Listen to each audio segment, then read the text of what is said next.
Shall I wait? Probably with Sharon. She's with Sharon?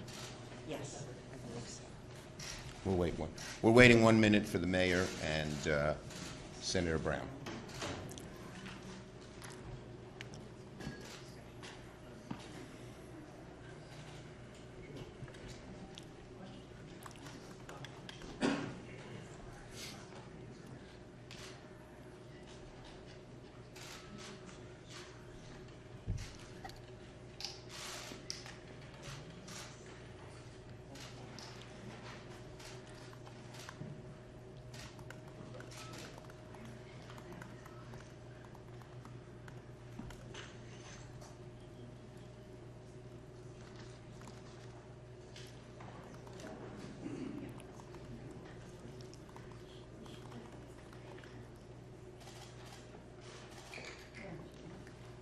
Hi, Sharon. Are you with the mayor?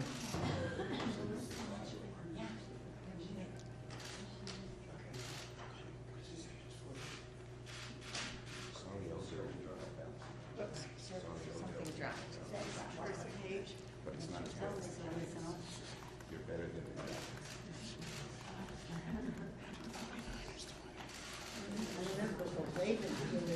Oh, yes, Ray. She gets 2 cities. That's right. How about yours? Here we go. Thank you, Hi. Mayor. Welcome. Good to see you. Hi. Great. Okay, let's get started. I'm very proud to be joined. By, of course, my friend and colleague, Speaker Pelosi, Mayor Nan Whaley from Dayton. Welcome, Mayor. Good to have you here. And I want to thank my colleagues, Senators Brown and Stabenow, for joining, as well as Representative Escobar of El Paso, Texas, and Representative Thompson, who chairs the Gun Violence Prevention Task Force. Now, we're here today for one simple reason. Too many Americans are losing their lives to gun violence. Too many families are just weeping because they've lost loved ones. I was at the airport today. A gentleman came over to me. I didn't know who he was, but he said, "Thank you for what you're doing. I lost my nephew to gun violence last year." Americans are suffering from this, from the abundance of gun violence in America. Last month, mass shootings claimed 51 lives in El Paso, Dayton, and Odessa, to say nothing of the hundreds of lives lost by daily gun violence throughout America. Enough is enough. Congress is returning to session, and our first order of business in the Senate should be to pass the House-passed Bipartisan Background Checks Act, H.R. 8. The legislation is the quickest way to make a law that will save American lives. In terms of what's both effective and can pass, it's at the acme of that. It's right at the intersection of what is really effective and what can pass. From a policy perspective, we must close the loophole in our background check system to make other gun safety laws effective. The loopholes, I was the House author, the author of the Brady Law. We didn't know about online, so we didn't prohibit that. And gun shows in those days were to show off antique guns. And these loopholes now account for 40% of gun sales. And the people who want to get around a background check, who are felons or spousal abusers or adjudicated mentally ill, go online or go to gun shows. You can pass a strong red flag law, but it would be largely ineffective if gaping loopholes in our background check system existed, because you'd be red flagged and then you could go online and get a gun. So background checks are the base from which we must do everything. In our view, it's paramount to pass the House bill as part of any gun safety package, because it would sew up the most egregious loopholes that allow criminals, the adjudicated mentally ill, spousal abusers, to get guns. 2 people in Washington can make sure the background checks bill passes: Donald Trump and Mitch McConnell. It is totally up to them. Totally up to them, and it is on their shoulders They can't escape that responsibility. Leader McConnell, as you all know, determines the Senate's business. When he refused to bring the Senate back into session after each of the 3 shootings, he might have been hoping that the issue would fizzle out before we returned. That hasn't happened and won't happen, unfortunately, because mass shootings are occurring virtually all the time. The issue of gun safety is going to be front and center until we do something meaningful. The question now is whether Leader McConnell will allow the Senate to consider the House-passed background checks bill on the Senate floor. That is the #1 question looming over this Capitol as we return. For now, Leader McConnell says it's up to President Trump. If the President took a position on a bill, he said, I'd be happy to put it on the floor. That might seem like an attempt to pass the blame around, but truly, it means that President Trump has a historic opportunity to save lives by indicating his support for the House-passed bill. Speaker Pelosi and I have repeatedly and personally asked him to do this. He can lead his party, to support something that the NRA has prevented Republicans from supporting for years. And that's why Speaker Pelosi and I sent the letter to him today, urging him to give his party political cover to pass meaningful background check legislation. We have a message for President Trump now. President Trump, this bill is common sense. It's overwhelmingly supported by Democrats, Republicans, gun owners, and those who don't own guns. And it would save many, many, many American lives. President Trump, if you announce your support, we can get something incredible done for the American people. The time to act is now. Speaker Pelosi. Thank you very much, Leader Schumer, for bringing us together here this afternoon, stating that our first order of business is to save lives by passing, hopefully in the Senate, the bill passed in the House for gun violence prevention. I want to remind everyone that Mr. Schumer was a leader in the House when this legislation was passed in the 90s. The rest of us were his lieutenants who ran around trying to get votes. But he took the lead on passing very progressive legislation at that time. And as he indicated, since that time there have been ways to evade some of the background checks, some that were predictable and some not. The online sales are a new phenomenon. So this is, just to be clear, a simple bill, a bill, H.R. 8, so named because it was 8 years from the time when Gabby Giffords' town meeting was assaulted by gun violence and people died.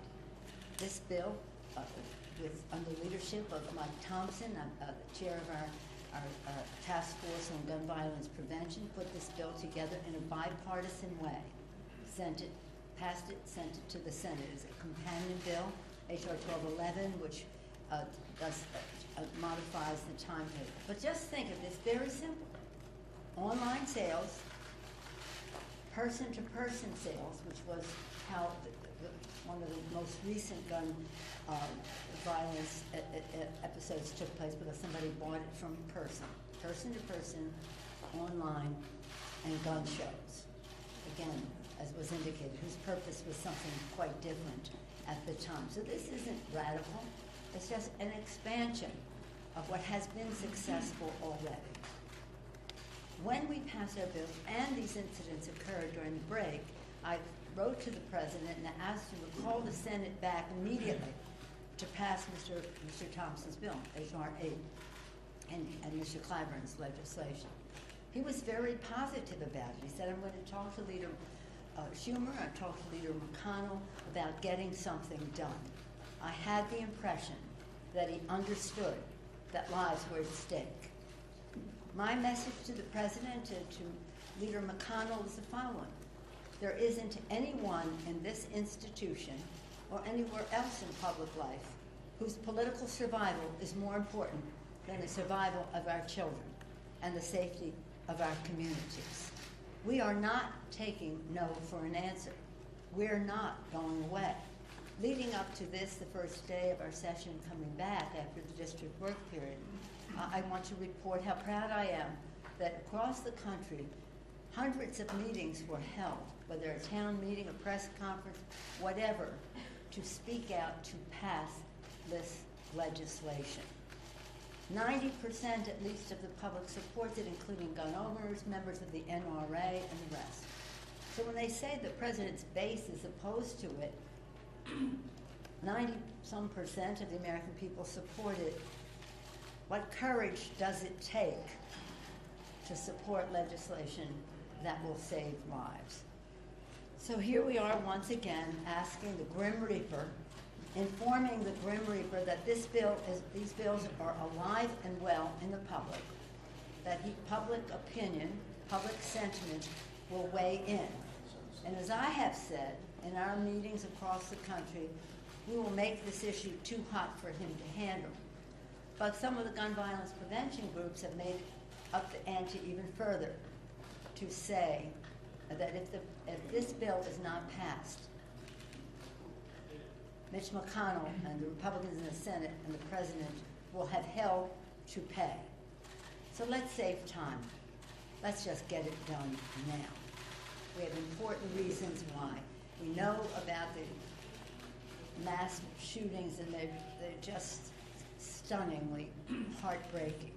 But every single night, every single day across the country, gun violence occurs that this bill could prevent, lives that could be saved. And I was so moved by the paper this morning. The Washington Post had the article about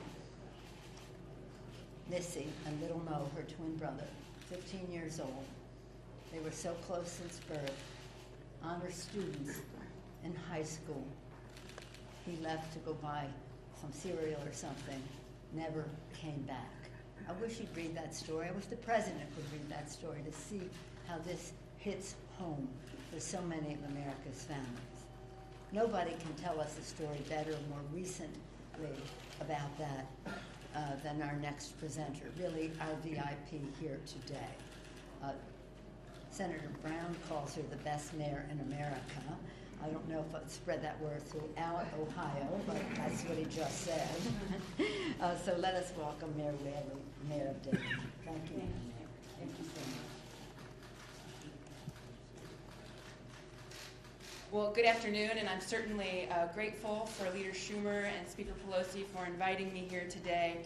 And it's always a pleasure to be with my mentor and good friend, Senator Sherrod Brown. No offense to the other senators, who I believe is the best senator in the country. We believe he's the best senator from Ohio. And there you go. There you go. Always a pride You know, actually, while the Senate and the House are getting back to work, I wish I was back home in Dayton. But we have come, mayors from across the country, to come to get one thing done, and that is to get an up or down vote on H.R. 8. That's the only reason why we're here. We're meeting with the White House. We're meeting with anyone who will listen to us about what this has done to our community. This morning, I got a note from Monica Brookhouse's mother, who heard that I was coming here, and she sent me a text, and she had a very simple message: go get them. And that's how the victims' families feel about this work. That's how the victims who are still trying to get their lives together feel about this work. They want us to do something. And so that's why I'm here today and tomorrow, compelling the Senate to just have an up or down vote to act on what the House passed in February. Since February, Gilroy, Virginia Beach, Dayton, El Paso, Odessa, and Midland, just since February. What's going to happen next week or the week after if we could just pass a simple vote where 9 out of 10 Americans agree on it? I don't know anything else that 9 out of 10 Americans agree on besides H.R. 8. So that's why we're here. I'm here on behalf of the citizens of Dayton who called us that night to do something. This is something that can be done, can be fast, and will save lives. I'm so grateful to be here, and I hope to get back to Dayton soon. Thank you. Senator Brown. Thank you, and Mayor Whaley, thank you. You give a lot of coverage to a young Midwestern mayor recently from Indiana, and you should be paying attention to this one too, not to tell the media how to do its job. So, Chuck, thank you, and Madam Speaker, thank you. It's good to be with all of my colleagues, Mike and Debbie and Congressman Escobar. On Sunday morning in early August, Connie and I woke up in Cleveland, and checked our phones and saw what had happened in Dayton. I called Mayor Whaley immediately. She told me that she had already heard from, literally, your words, several dozen mayoral colleagues around the country. Many of them had had shootings in their communities.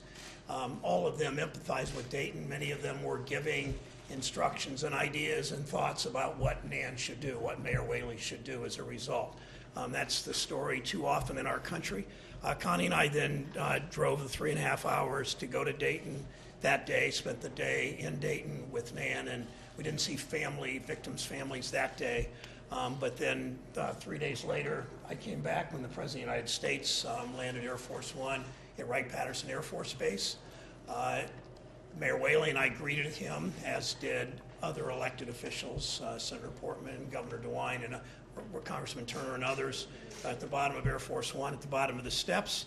Nan and I looked him in the eye and said, Mr. President, please call the Senate. Please call Senator McConnell, ask him to bring the Senate back. Please promise Senator McConnell you will sign the bill, the House bill that is passed, you will sign that bill this week. The President said he would do something. Later that day, Nan and I and others joined the President at the hospital as he met with families, with some people who were in their hospital beds injured, some very serious injuries. A number of people came back that had less serious injuries. We know that 40 gunshots were fired in those 31 seconds.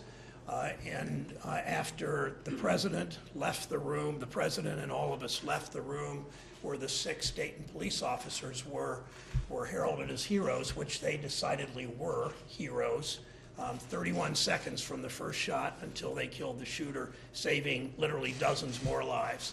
After the President left that room, I said to the President he said, we're going to have the biggest honors ever. We're going to have the biggest congressional medal ever, the biggest presidential medal ever for these heroes. I said, Mr. President, the way you could honor them, the most important way you could honor them is to pass the Senate, the legislation that the House has passed, and pass it is get this through and help us pass it and call on Senator McConnell and do it this week. Mayor Whaley said the same things to the President. Again, he said he was going to do something big. We know after he came back to Washington and he met with the gun lobby, we know what's happened. But we've got to act. That night in Dayton, in a rally, an impromptu vigil and rally, people just began to shout, began to chant, do something, do something, do something.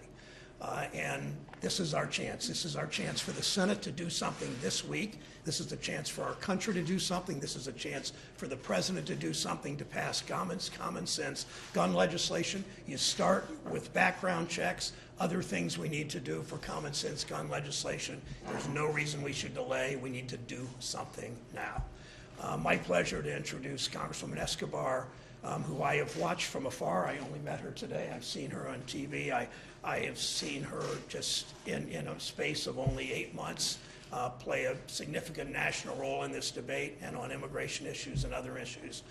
My pleasure to present Congresswoman Escobar. Well, good afternoon. Thank you all so much for being here. And Madam Speaker and Leader Schumer, thank you for calling us together on this first day back from our in-district work period. Representative Thompson, thank you for H.R. 8 and for the leadership that you've shown. I returned to El Paso ready for a very productive and important district work period where I intended to spend all of August meeting with my constituents about lowering the cost of prescription drugs, about health care, about immigration, about all the things that my community has been talking about and that we've been discussing at town hall meetings and at various community events. And instead of being able to do that, the first Saturday back from Washington in El Paso, Texas, as I was at a town hall meeting with my constituents, I learned that there was an active shooter at Walmart.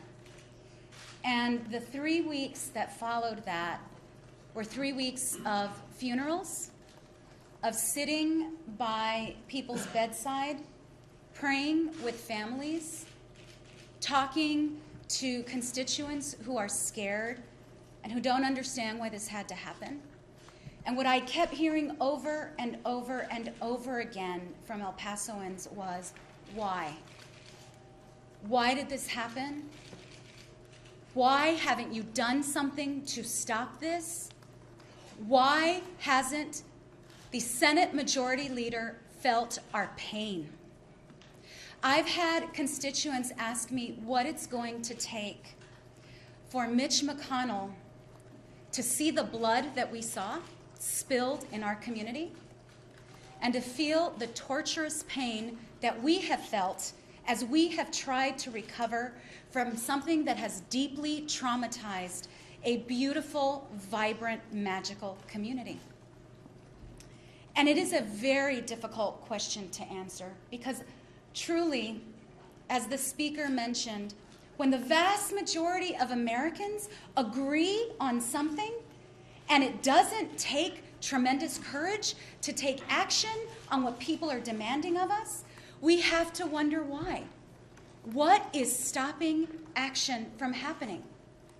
How many more lives have to be taken in my state days after El Paso when we got the notice that someone who failed a background check and who purchased a gun through a loophole that could have been closed with H.R. 8, that there was more blood on the streets in Texas, more blood on the hands of those who choose not to take action. We have to do something, and the American people are demanding that of us, and we deserve to take that action. You know, I've heard people tell me that while H.R. 8 could have prevented Odessa, it would not have prevented El Paso. H.R. 8 is the beginning of what Americans want from their Congress. It is the beginning of what they want from their government. And perhaps that is why Mr. McConnell is so afraid. Because it is the beginning of what the American people want over the long term. They want change. They want a country that is safe. They want communities where they can walk without fear of assault weapons or people who should not have access to guns. We are going to be unrelenting. We are not going to stop until we deliver the safety that this country deserves and until people in my community know that their government works for them and not the special interest groups. I want to say very quickly in Spanish, brevemente, estamos aquí reunidos porque ya es tiempo para el cambio. Lo que sucedió en El Paso fue una tragedia y necesitamos traer cambios a nuestro país. Merecemos seguridad. Merecemos un país donde podemos vivir juntos sin miedo. Y nosotros vamos a seguir trabajando hasta que podemos traer estos cambios que merecemos. Gracias. Thank you. Senator Stabenow. Thank you so much for your passion, Congresswoman, and advocacy. And Mayor, thank you for being with us. It's always an honor to stand with Leader Schumer and Speaker Pelosi and all of my colleagues. I don't think there's been a more important moment for us to be staying together to push forward. This last week, my grandson started second grade in Michigan, and my daughter shared with me that as he was going to school, they were watching the front doors be rebuilt and bulletproof glass be putting on the doors and restructuring how the children were going to be able to walk to get to their classroom. What we wanted to be talking about was adding new opportunities with teachers and technology and art and music and all the other wonderful things that this very, very good school wants to provide. But that's where they're spending their money right now, because that's where they have to spend their money. Whether it's a school, a store, a movie house, whether it's a child that is sitting in front of the TV and gets shot through the window by random bullets, this has got to stop. This gun violence has to stop. Tomorrow, our Democratic Policy and Communications Committee is releasing a report that shows that 100 Americans are killed by guns every single day. 100. Since the House passed the bipartisan background checks bill, we've had 19,400 people killed by firearms, 11,834 gun suicides, and 77 children, 777 children that have been killed by firearms. The American people expect us to do our jobs. The House did their job. The Senate needs to do its job and take action to make people's lives better and safer. Unfortunately, this is not happening, and American families are paying the price every single day. 194 days ago, think about that, 194 days ago and counting, the House passed H.R. 8. 194 days ago. And yet this just sits with Mitch McConnell at his desk gathering dust. And we know that it is the leader, Republican leader, and the Republican president who can do something about it. Not point fingers at each other, but actually take action to do something about it. This isn't the only issue, certainly, that they are holding up. But it is clear that we need action now. So while Mitch McConnell and Republicans are waiting for approval from big money special interests, Americans are dying. It's time to act. Mitch McConnell, what are you waiting for? Congressman Thompson, and we thank you for your leadership. Well, thank you, Speaker Pelosi and Leader Schumer, for calling this event together.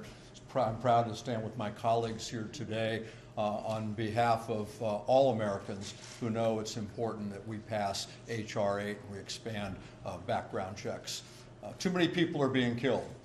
30 people every day are killed by someone using a gun. And as Debbie pointed out, if you factor in suicides and accidents, it's 100 people a day.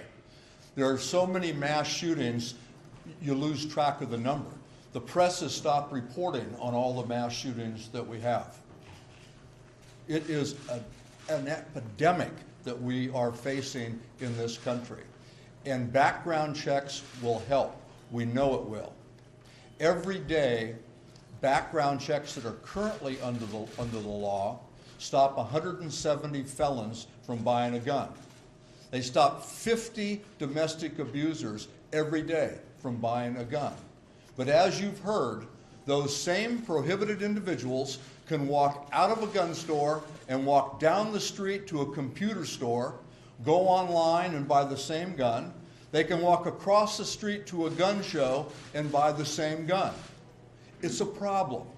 And it's a problem that we can easily fix by passing H.R. 8 and expanding background checks to the sale and transfer of all firearms.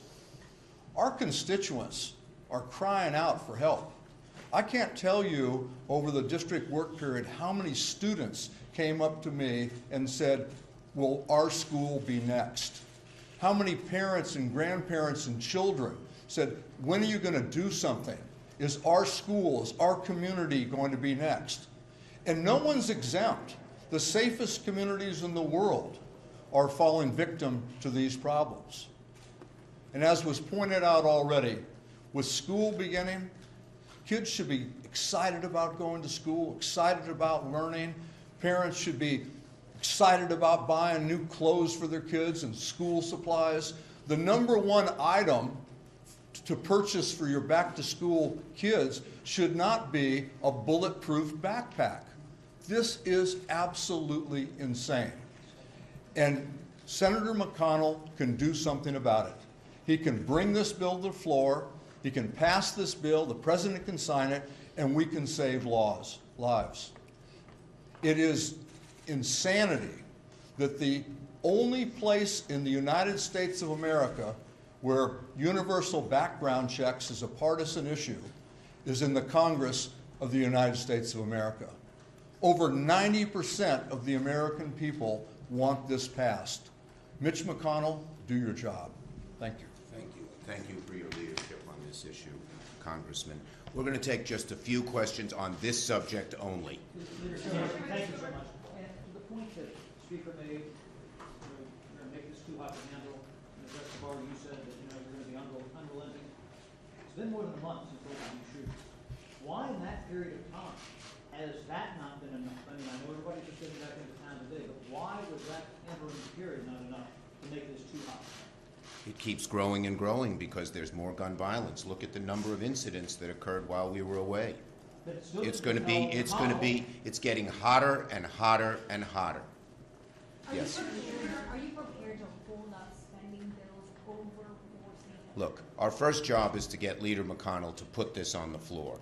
That's where our focus is right now. And that's what we're going to do. We're going to keep pushing him to get this on the floor.